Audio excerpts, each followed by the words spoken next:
गोटे जंगल रे रहुथिले चारि सांग।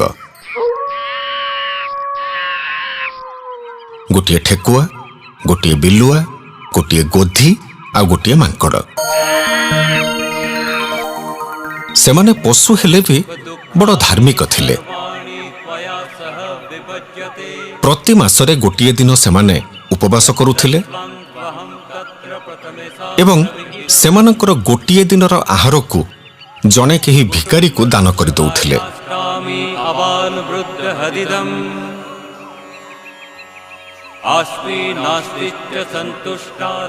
सबु मासरे उपवास दिन रे बिलुआ किछि पशुपक्षींकर मांस, मांकड़ किछि फलमूल आउ गोधी किछि माछ भिकारी मानकु दान करुथिले। बिचर ठेकुआ पाखरे देबाकू किछि नथिला, कारण तार आहार घास से काहाकू बा दब आउ नब बा किए।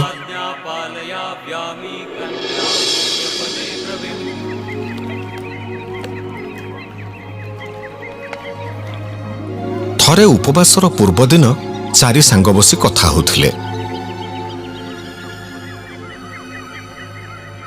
आसंता काली उपवास दिन रे मो कौनसी भिकारी को मोर आहार जामु कोली देबी। मु काली गोटाए बण कुकुड़ा देबी। मो काली 5टी माछ भिकारी को देबे। तू व्यस्त हो ना ठेकुआ, तोर किछि दबा दरकार नहीं। तोर आहार घास नहीं किए बा कोन करिवो। मु एथर निजको निजे भिकारी हाथ रे टेकी देबी। माने हाँ, मु भिकारी को अनुरोध करिबी जे से मते नियारे पड़ी मो मांस को आहार करिवो। ठेकुआ ठारू एकथा सुनी सबु सांग आचंबित हो गले। आउ ठेकुआर एई कथा स्वर्गर राजा इंद्रंक कानरे पड़िला।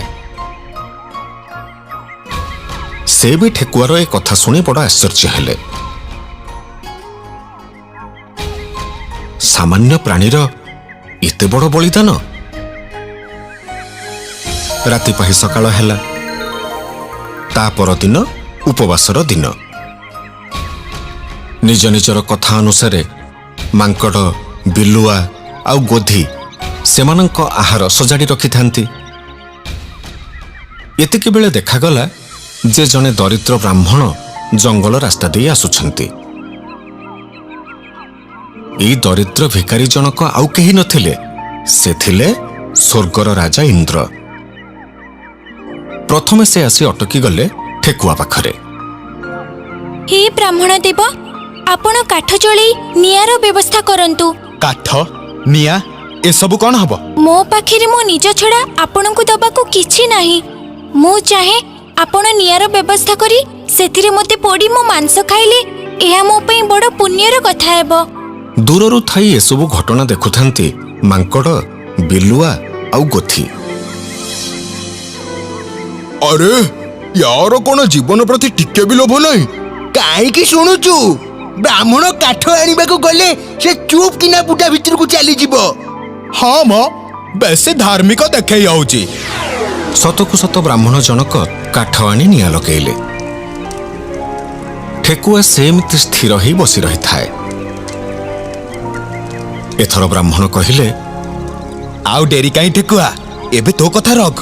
तोर पोड़ा मांस खाइबा को मोर भीषण लोभ हेलानी। ठेकुआ ता बसिबा जागरु उठी ठिया हेला। आउ निज देह को 2-3 थर झाड़ी देला। से झाड़ी हेबा बेले ता देहरु किछि माछी आउ छोट छोट पोक जोक बाहरी उड़ी चली गले। ए कथा देखी इंद्रदेव बड़ आश्चर्य हेले।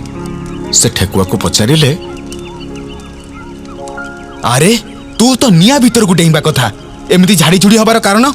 ब्राह्मण महाशय, आपण देखिलेनी मु जेतेबेले झाड़ी झुड़ी हेली मो देहरु केते पोक माछ उड़ी चली गले। मु चाहेनी मो पई आउ काहार जीवन जाऊ। एतिकी कही ठेकुआ जलंता निया भीतर को डेई पड़िला। मात्र तार त्याग और अन्यमानक प्रति भावना ब्राह्मण रूपी इंद्रदेव को भाव प्रवण कर देइथिला। से निज हाथरू एक दिव्य ज्योति बाहर करी जलुथिबा निया आड़कू देखाइले। आउ सेई ज्योति ठेकुआर चारिपटे गोटे सुरक्षा बलय ही रहिला। ଠେକୁଆର ଗୋଟିଏ ବି ଲୋମରେ ନିଆଁ ଲାଗିଲା ନାହିଁ। ଏଇ ଘଟଣାରେ ଠେକୁଆ ଯେତିକି ଆଶ୍ଚର୍ଯ୍ୟ ହେଉଥିଲା ତାଠୁ ଅଧିକ ଆଶ୍ଚର୍ଯ୍ୟ ହେଉଥିଲେ ତାର ତିନି ସାଙ୍ଗ ମାଙ୍କଡ଼, ବିଲୁଆ ଆଉ ଗୋଥି। କିଛି ସମୟ ପରେ ନିଆଁ ଲିଭିଗଲା। ଠେକୁଆ ଆଶ୍ଚର୍ଯ୍ୟ ହେଇ ପଚାରିଲା, ଏହା କେମିତି ସମ୍ଭବ ହେଲା ବ୍ରାହ୍ମଣ ମହାଶୟ? ଆଉ ଏତିକି ବେଳେ ବ୍ରାହ୍ମଣ ରୂପ ଛାଡ଼ି ଇନ୍ଦ୍ରଦେବ ନିଜ ରୂପକୁ ଫେରି ଆସିଲେ। ମୁଁ ହେଉଛି ସ୍ୱର୍ଗର ରାଜା ଇନ୍ଦ୍ର। ତୁମକୁ ପରୀକ୍ଷା କରିବା ପାଇଁ ଆସିଥିଲି। ତୁମର ତ୍ୟାଗ ଏବଂ ଅନ୍ୟମାନଙ୍କ ପ୍ରତି ସମବେଦନା ମୋତେ ପ୍ରସନ୍ନ କରିଛି। ଆସ ମୋ ପାଖକୁ, ଆସ। ତୁମର ସ୍ଥାନ ଏ ପୃଥିବୀରେ ନୁହେଁ। ମୁଁ ତୁମକୁ ସ୍ୱର୍ଗର ନନ୍ଦନକାନନକୁ ନେଇଯିବି। ଏତିକି କହି ଇନ୍ଦ୍ରଦେବ ଠେକୁଆକୁ ନିଜ କୋଳରେ ଧରି ଅଦୃଶ୍ୟ ହେଇଗଲେ। ଏ ଠେକୁଆ ଆଉ କେହି ନୁହଁ, ବୋଧିସତ୍ତ୍ୱଙ୍କର ଅନ୍ୟ ଏକ ରୂପ ଥିଲା। ପ୍ରକୃତରେ ଜୀବନରେ ତ୍ୟାଗ ଦ୍ୱାରା ଅନେକ ବହୁମୂଲ୍ୟ ସୁଖ ପାଇ ହୁଏ।